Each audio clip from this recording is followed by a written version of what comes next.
Hello, everyone, and welcome to Buckeye Mike. Tonight, I'm debuting a new show, a weekly show, and I'm going to give you the rough usual format for the show, and it's going to basically look on screen like it does right now.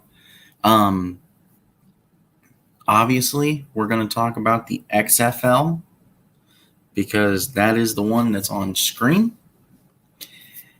And yeah, so welcome to XFL Weekly, where we're going to take a deep dive once a week into the XFL.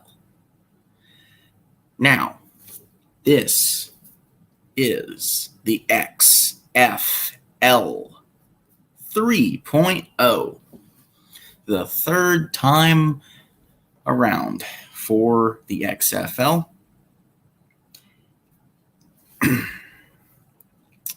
And we have a few new teams, different locations this time compared to XFL 2.0, XFL 2020. We've got new teams, new locations, and we're going to talk about that tonight.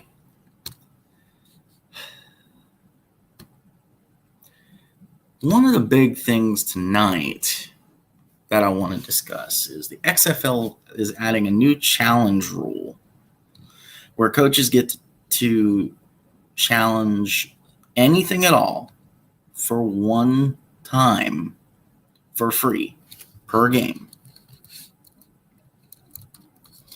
Now, this is interesting. I personally believe this is interesting. This is good because it's going to help, I think, in some ways, because you can literally challenge anything.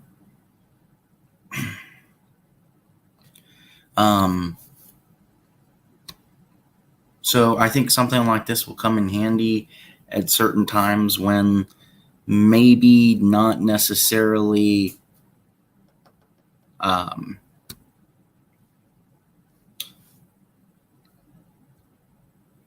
it could have before.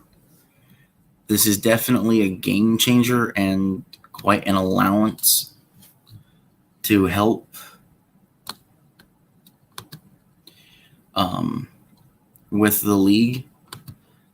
It could definitely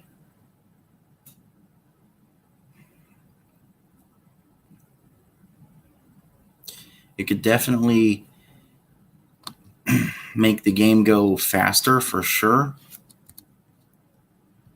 and allow for a better paced, more high scoring game.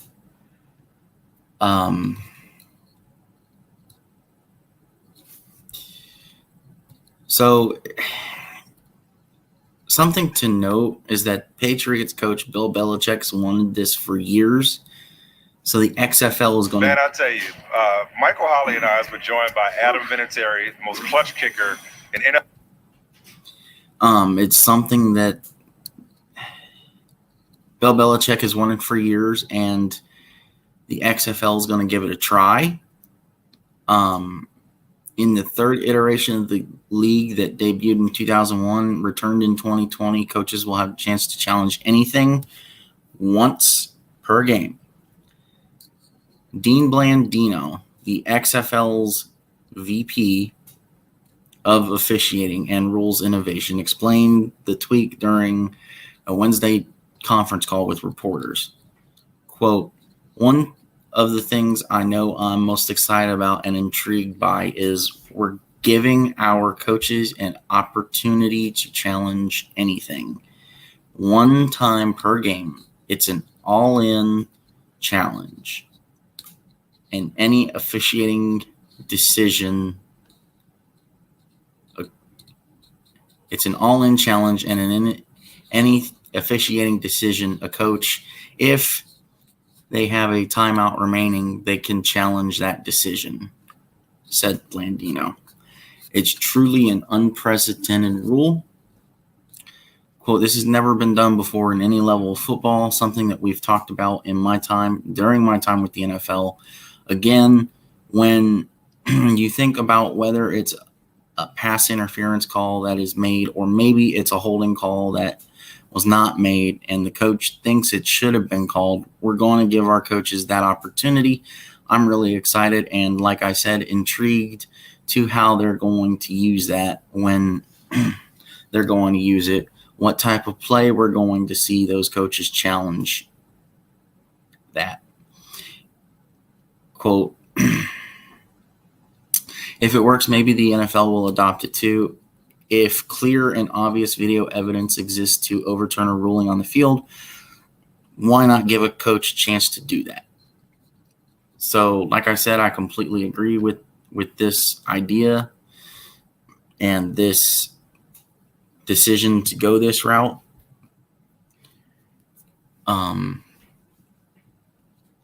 Hopefully this is successful and we see this move into the NFL for sure, because I think with a lot of the calls that we've seen over the past even 5 years, let alone 10 years, it would definitely change the outcome of some games. So the first team I want to really talk to you guys about is the DC Defenders. Now, going into the 2020 version of this league, this was one of my favorite teams. It still is. I'm just a little sad that we're not getting the same things. Like, obviously, 12 gauge was a great fit with DC. But they're now going to be led by the great Jordan Ta'amu, for sure. So their stadium is Audi Field in DC, which is home to the DC United MLS team. The head coach for the DC Defenders is Reggie Barlow. Barlow, who played 8 seasons in the NFL with the Jacksonville Jaguars, Oakland Raiders, and Tampa Bay Buccaneers as a receiver and kick returner, coached 13 years for HBCU teams before joining the XFL. Barlow coached 8 seasons at his alma mater, Alabama State, from 2007 to 2014, before coaching another 5 seasons at Division II Virginia State from 2016 to 2021. He has an 83-58 record as a coach with 1 conference title. Now, I like the hire to bring in Reggie Barlow. I do think it's a good hire. I think there's potential there. And as long as Ta'amu can learn the system and really run the system the way that you're supposed to, I think there's potential for success. Only time will tell if the move to bring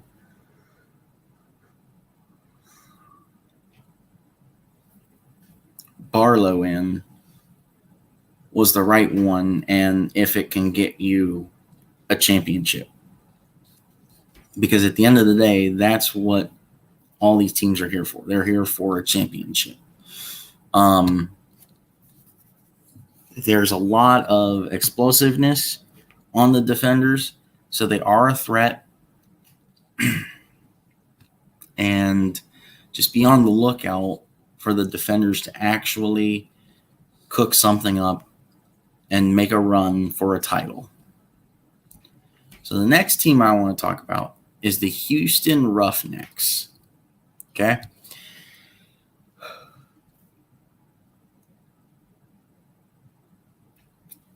The Houston Roughnecks will play at TDECU Stadium.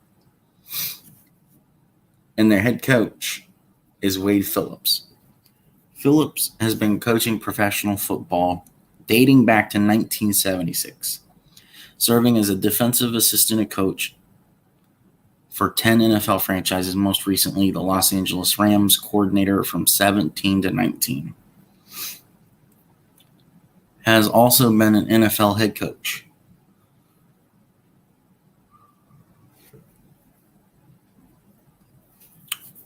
Compiling an 83-69 record over 9 seasons, including the playoffs, with the Denver Broncos, Buffalo Bills, and Dallas Cowboys. So, yet again, I think this is a great hire by Houston. It's a matter of, can Houston run Wade's kind of offense?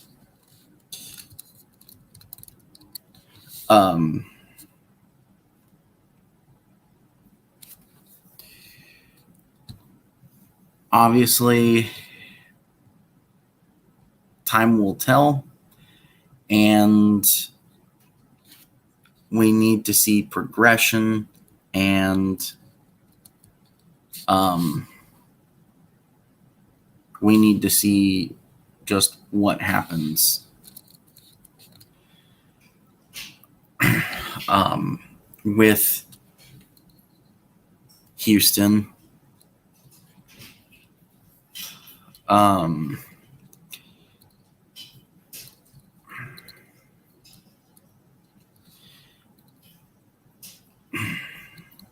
There is definitely potential for Houston to be a big threat and make a big run in the XFL.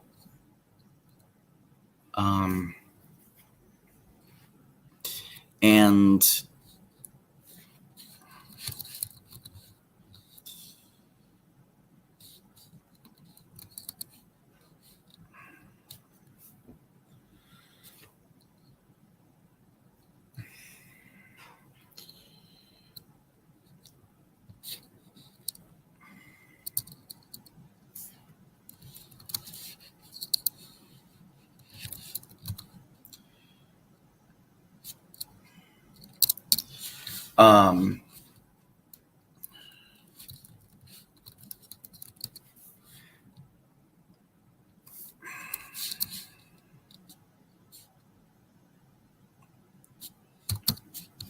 sorry, guys.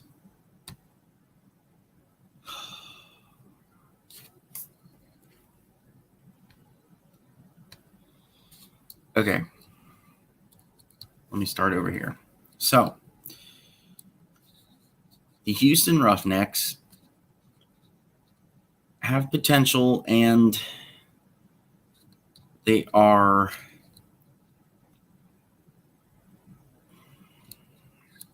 led by Wade Phillips. Wade Phillips does have a lot of experience, like I stated earlier.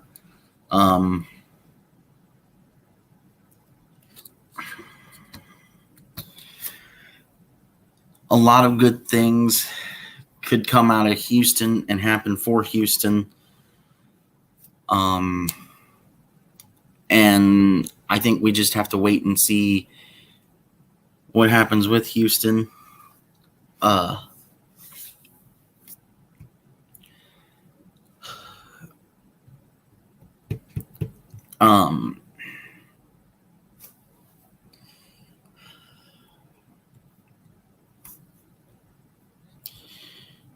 The Houston Roughnecks are led by Brandon Silvers.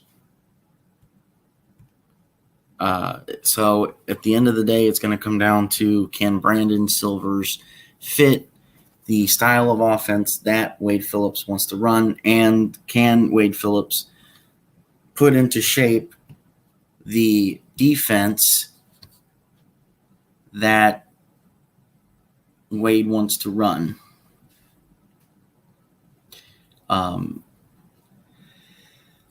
Yes, Only Talk Sports Houston is going to have to play rough and tough if they want to win games, for sure.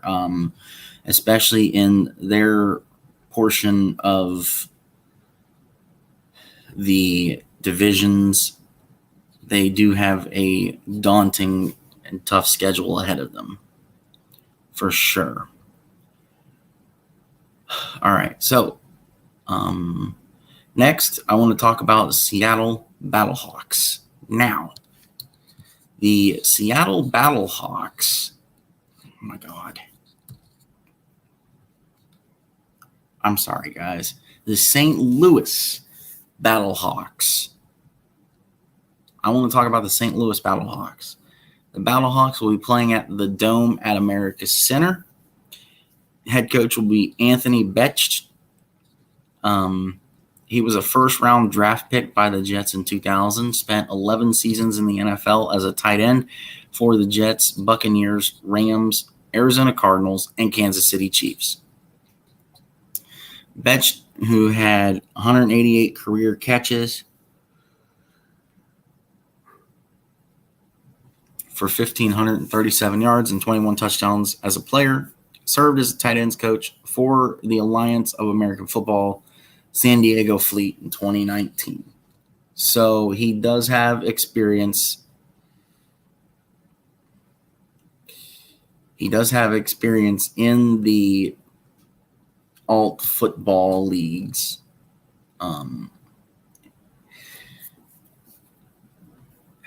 And the San Diego Fleet in 2019, with him on the staff, did play decent enough football. So that's definitely a good thing. And yes, thank you again, Only Talk Sports. It is A.J. McCarron's team. Easiest to say. A.J. McCarron, even at 32, has the potential to carry this team. And yes, the defense does look spicy. It looks good. Definitely worth something to keep your eye on, for sure. And definitely a dark horse team to pay attention to, like the Houston Roughnecks.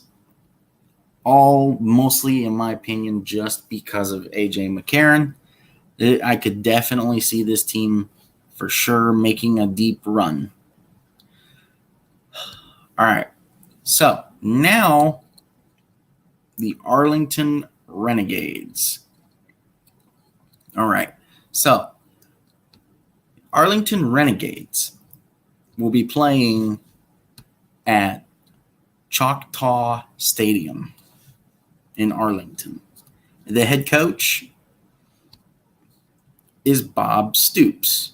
That's crazy. Bob is finally back coaching.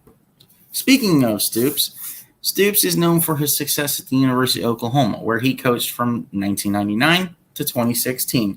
He brought a struggling Sooners program back to national prominence, winning a championship in 2000 and leading Oklahoma to 10 Big 12 titles in 18 seasons. Stoops compiled a 191-48 record with the Sooners, making him the winningest coach in Oklahoma history. He also coached the XFL's Dallas Renegades in 2020, leading them to a 2-3 mark.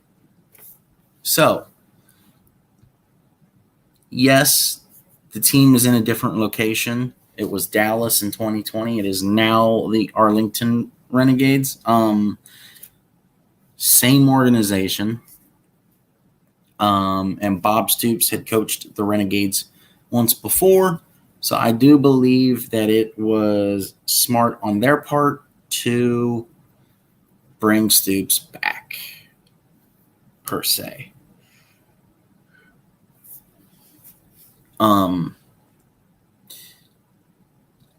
This team is definitely a threat. This team is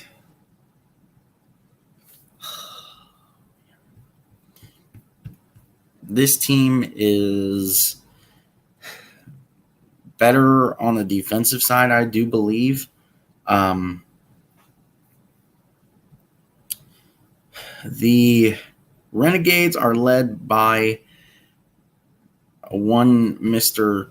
Plitt, who did at one point play for the Cincinnati Bengals, and I do believe bounced around in the NFL a little bit. So he does have, big time QB experience. and he does have potential to grow.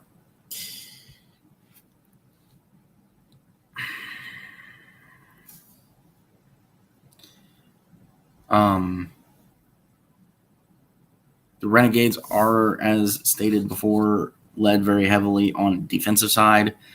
As a whole, they have a good defense. They're a good defensive team.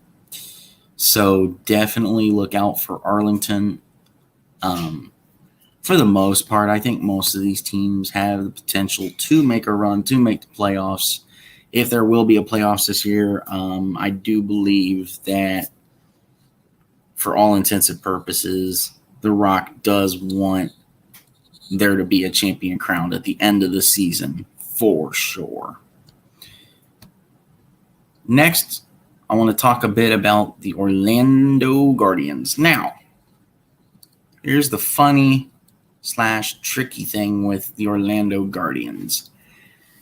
In 2020, the Guardians were the Guardians, but they were in New York.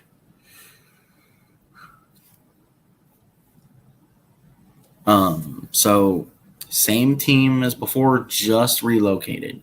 That's all. The Orlando Guardians themselves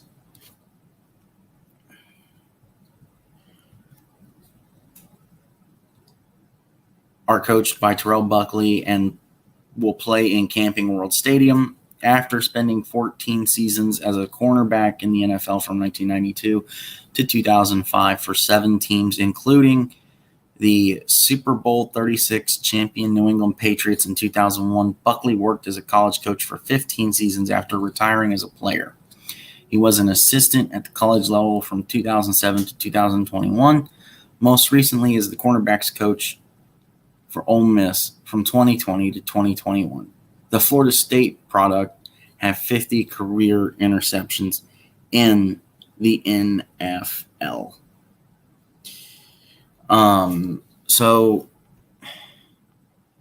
there is a lot of potential for Orlando. The tricky part for Orlando, unlike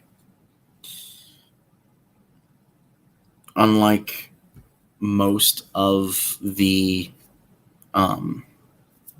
teams in the league coming into week 1, is trying to nail down who your quarterback is, your starting quarterback. Yes, only talk sports. Finally, The Rock has come back to the XFL, as he would like to say. So the Guardians are led by Paxton Lynch. Okay, Paxton Lynch has been named the starter for this weekend for week 1.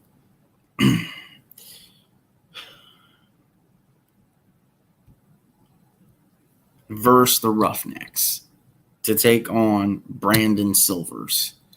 Like I said, I don't have faith in Paxton Lynch. He was a really late round pick, and he bounced around a lot. He's already played once or twice in these alt football leagues. So he definitely does have experience with these kind of leagues. The trick will be to see if you can get him to fit Buckley's system. They are playing at Camping World Stadium, which is where I believe where UCF plays. Is that right? Only Talk Sports? I think. But it's almost like a stadium that's a good fit for them, for sure.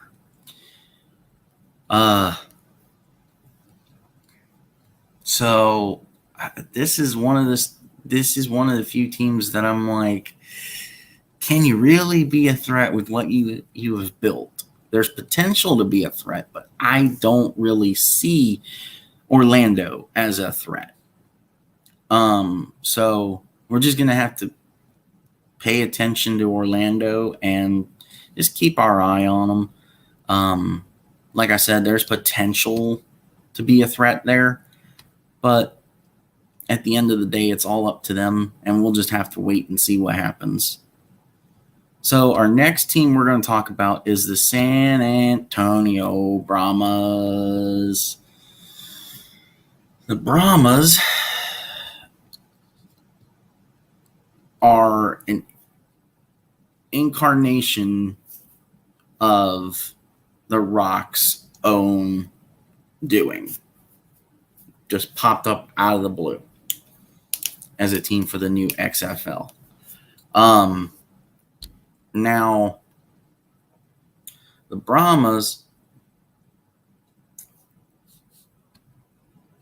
will play in the Alamo Dome, and they're going to be coached by Hines Ward. This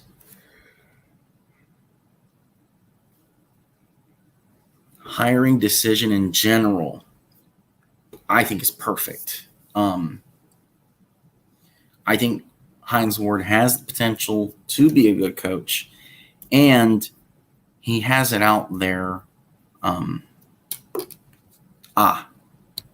Yes. Thank you, Only Talk Sports. I couldn't remember for sure. I know I believe the last time DeAndre Francois played in that stadium against Ole Miss, that UCF did play there, I believe. So, yes. So, back to the Brahmas.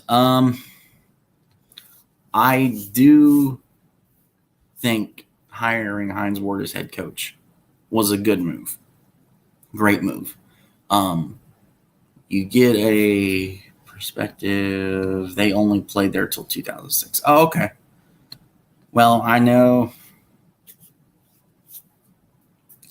they played there at one time. I couldn't remember. That's all right. So, all right. Ward joins the Brahmas as their head coach and general manager after an illustrious 14-year playing career for the Pittsburgh Steelers, in which he made 4 Pro Bowls and was the most valuable player for Super Bowl 40. Ward finished his playing career with 1,000 receptions for 12,083 yards and 85 touchdowns. He has 4 seasons of coaching experience, most recently as the wide receivers coach at Florida Atlantic in 2021. So he does have experience coaching. He does have potential to grow. He has potential to be a successful coach. He was an offensive player. Hines Ward should have gotten Big Ben to be the QB. Oh, that's a good one. Only Talk Sports. Hines Ward has his own expectations, and he is an offensive-minded coach.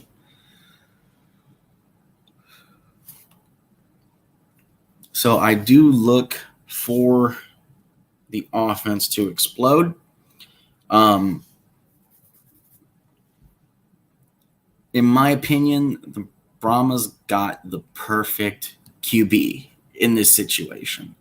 The Brahmas have Jack Cohn from Notre Dame and Wisconsin, but mostly Notre Dame, because you played at Notre Dame last. I think you had a little more success at Notre Dame than you did at Wisconsin, so I think Notre Dame is the only one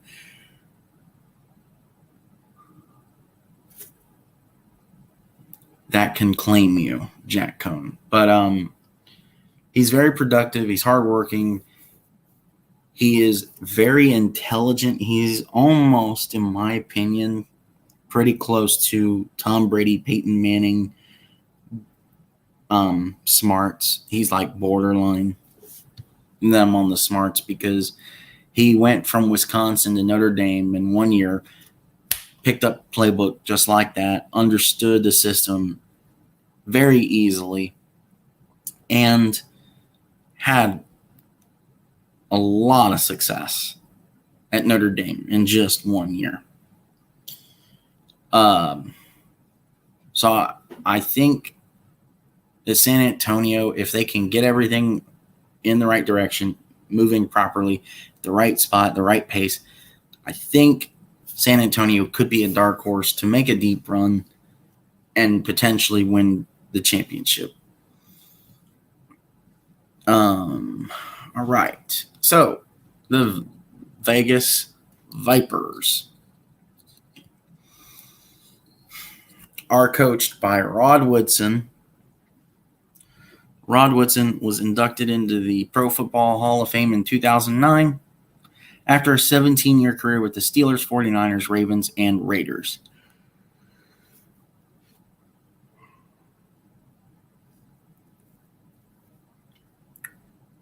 Which saw him set an NFL record with 12 interception returns for touchdowns and finished third in league history with 71 interceptions. Woodson, who won a Super Bowl with the Ravens in 2000, spent 3 seasons as an assistant coach with the Raiders from 2015 to 2017.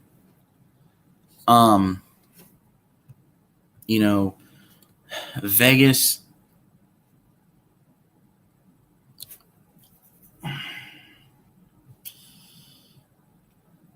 is led by XFL 2.0 veteran Luis Perez.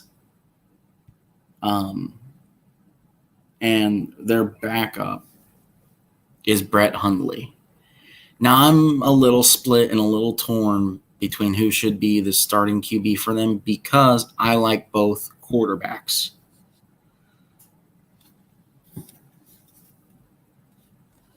They're both good quarterbacks. I just think that Luis Perez got the nod. Why? Because he had been there longer than Hundley. Hundley had only been there for about a week now.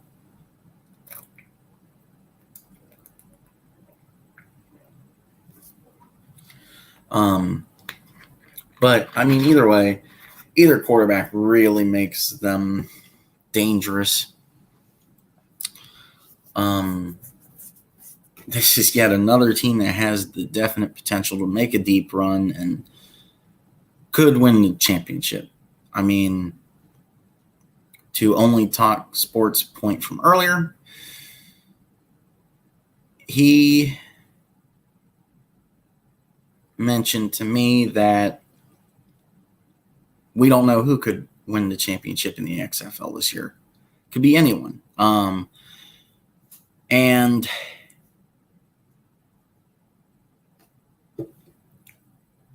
I think he's right. There's a lot of potential across the league. We have to wait and see who creates separation. The comment from XFL Outsider: Perez is an alt football legend. He deserves to get the week 1 start. LOL. Yes, sir, he absolutely does. Or ma'am, he absolutely does. He did coach. He did quarterback for the New Jersey Generals last year. Only Talk Sports says I agree. I second his agreeal. And he led them to the playoffs. So Luis Perez definitely deserves the start here. I'm not saying he doesn't. I'm saying I'm glad that I'm not the coach for Vegas because I don't know if I could make the decision of who should be the starter because I like Hundley and Perez.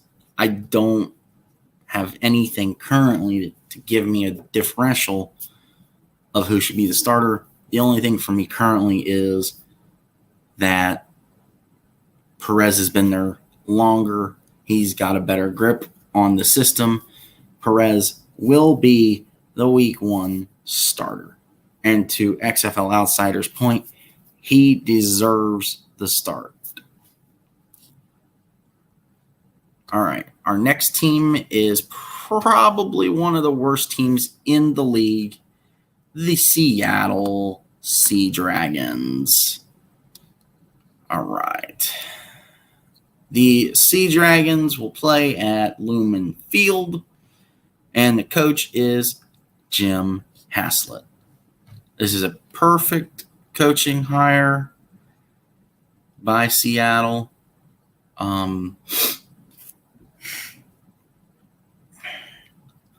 Along with playing 8 seasons in the NFL as a linebacker for the Bills and New York Jets and coaching the New Orleans Saints for 6 seasons from 2000 to 2005, Haslett has experience with spin-off football leagues as he led the United Football League's Florida Tuskers to a 6-0 record in 2009. Haslett has nearly 3 decades of NFL coaching experience as a head coach, defensive coordinator, and linebackers coach. So, coaching-wise, Haslett was the perfect fit. He is more of a defensive-minded coach. He's been a head coach. He has experience at linebacker coach, so he can tweak and help coach the linebackers. He's been a defensive coordinator, and he's been a head coach. So he kind of tippy-toes into everything. He's got like fingertips and everything as far as experience.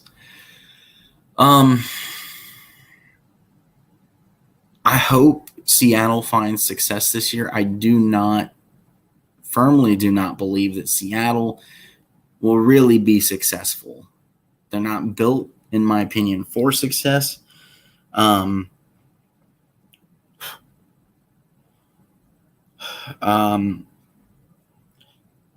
Your current starting quarterback, the only one on the team that I feel like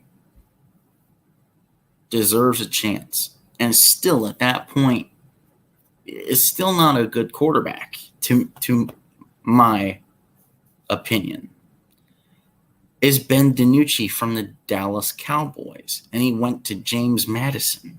I just don't think DiNucci has what it takes.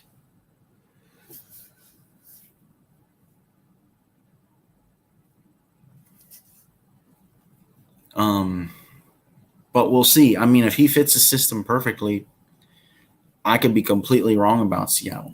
And if I am completely wrong about Seattle, I'd be more than happy to be wrong about Seattle because I want to be wrong about Seattle. I want to see every team in this league have success. But again, somebody's got to create separation. That's the key to all of this. All right, so now I want to talk to you guys about the week 1 games this weekend, the matchups. I give you my predictions for each game. I want to note now, as I noted in Unscripted earlier, and will note yet again at the end of the live stream, I am going to call 3 of the 4 games this weekend. So, to kick the entire thing off, you've got the Vegas Vipers, led by Louis Perez, against the Arlington Renegades, led by Plitt.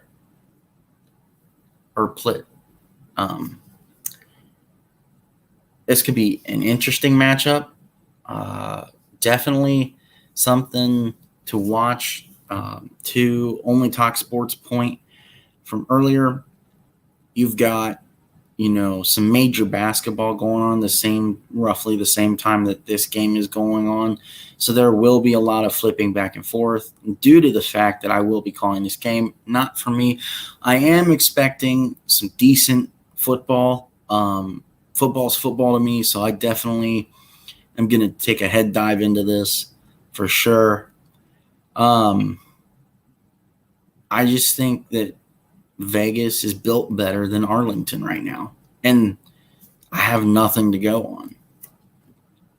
We haven't seen any football yet, so definitely a game to pay attention to. kind of get an idea of what we're looking at as far as how the league will go and what to expect from the league, for sure.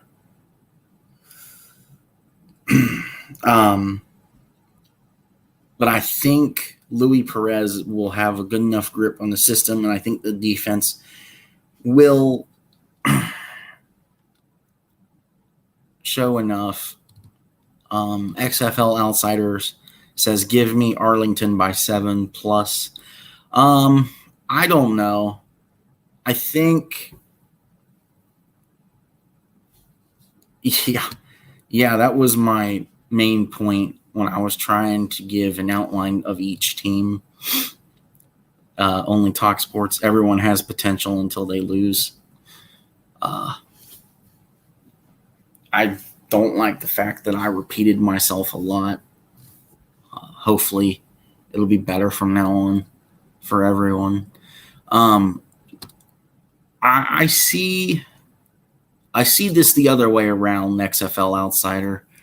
I don't know if it's me just being blinded by liking Luis Perez. It may be me liking Luis Perez and liking Brett Hundley. I don't know. But I think Vegas will win the game by 10 points. So I like I like where you're at with the points. I disagree with the winner. I'm going to go Vegas 24, Arlington 14.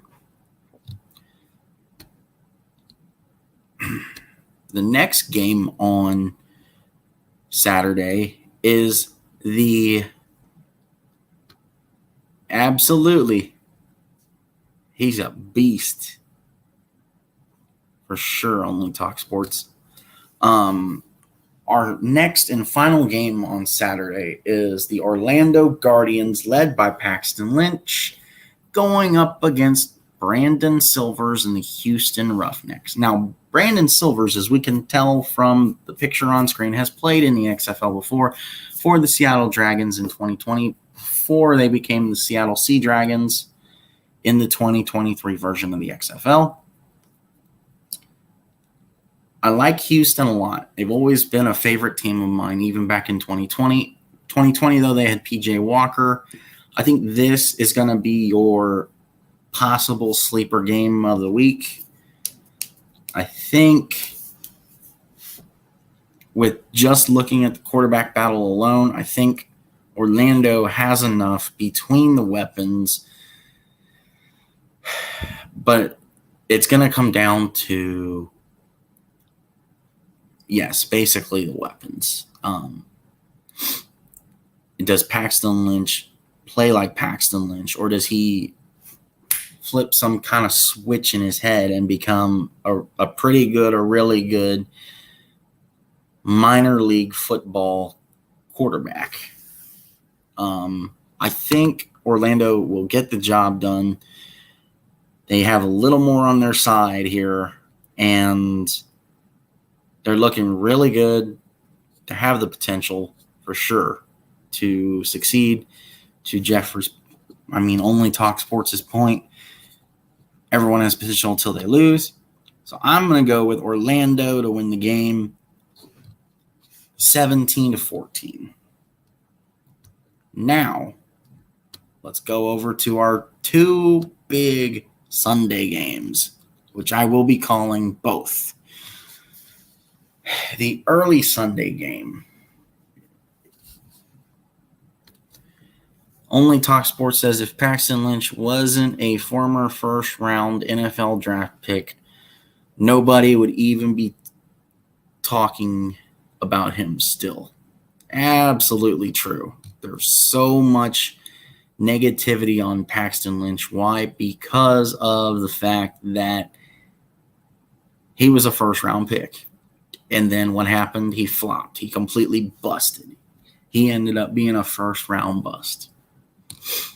So here in the first Sunday game, we've got the awesome, almighty former Alabama grad quarterback A.J. McCarron leading the St. Louis Battlehawks up against the former Fighting Irish, go Irish, and Wisconsin, go Badgers, quarterback Jack Cohn leading the San Antonio Brahmas. This one, I think, has potential to be an explosive shootout of a game. But I really like St. Louis here. Mostly riding on the fact that you've got A.J. McCarron at quarterback. You have an experienced champion at quarterback.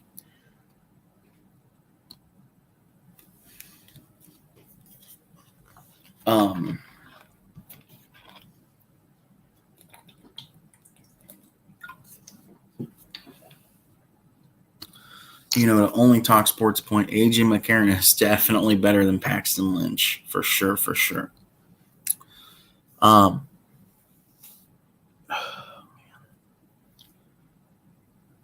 I see a shootout in this game.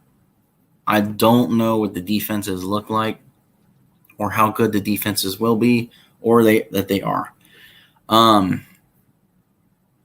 So I think that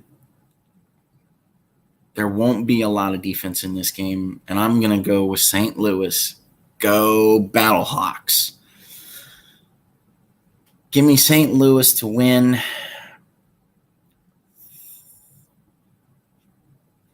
42-41. Jack Cohn is going to keep it really close. So I'm going to go Battlehawks in this one. All right, and our last prediction game is to close out XFL Week 1 of 2023. The Seattle Sea Dragons, led by, as we previously stated, the former Dallas Cowboy and James Madison Dukes quarterback, Ben DiNucci, going up against the Jordan Ta'amu-led DC Defenders. I think DiNucci's okay of a quarterback. He's bounced around a lot. He's had success with Dallas, mostly because of the weapons that Dallas has had. The only way Seattle will have success this season is based around the potential and success that Josh Gordon will have. Josh Gordon is a wide receiver for Seattle, so we need to keep an eye on the Seattle Sea Dragons receiver core. And whoever wins the battle of the trenches in this game is going to come away with the win here. Unfortunately, if you're dependent on one major weapon, there could be more on Seattle as far as weapons. But as far as weapons, I don't know if Seattle has enough to hang with DC. So with that being said, I think that DC is going to win this game. I think this is the only one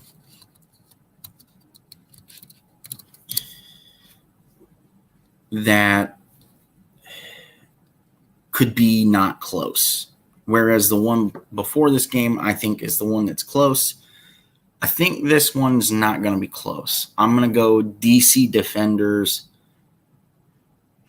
24, Seattle Sea Dragons 7.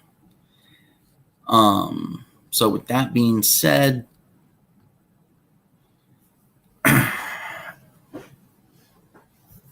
I do want to note, as part of the first XFL show, that there's been a lot of movement around signings in the XFL by bringing a lot of your CFL guys over from the CFL to the XFL as a kind of way to potentially reopen their doors for getting back to the NFL or getting to the NFL for the first time. So it may look a little sloppy or a little eek for a while, but we need to just enjoy the football. I definitely will enjoy the football for sure. Enjoy the football and just let things play out and give everyone time to kind of adjust and get to a spot where it doesn't look, the product needs time to take shape. So with that being said, first I want to apologize for kind of a cruddy show, considering the USFL show that we did on Monday was better than this. Yes, it was news that mostly people already knew, but I pride myself on good shows. I'm very disappointed in spots in the show, so we will definitely work on that for sure. Stay tuned to the channel. We will have a debut episode of CFL Weekly on Friday. I plan to give you guys a wonderful show going in a deep dive of the Canadian Football League and that. We're going to talk about CFL free agency. And thank you so much, XFL Outsider. I'm glad you enjoyed what you saw in the show. Everyone that's in here, if you haven't already, please, please, please comment, like, subscribe, ring the notification bell, or actually punch the notification bell so you never miss another video. And I will see you guys tomorrow night on Young Guns. Go over there, subscribe, comment, like. Do me a big, big favor. Go over to Only Talk Sports. Thank you, Only Talk Sports. Go over to Only Talk Sports. Check him out. He's got some great content over there. And subscribe to Only Talk Sports. That is my buddy. And when you go over to Young Guns and you watch us tomorrow night, if you watch us tomorrow night, we're going to be covering some football. So if you come over there and watch us, subscribe to everyone over there, if you could, for sure. So I hope y'all enjoyed the show. Everyone have a wonderful night. I will see you guys tomorrow on Young Guns. I will see you on Friday right back here. And everyone have a wonderful night. See you next time.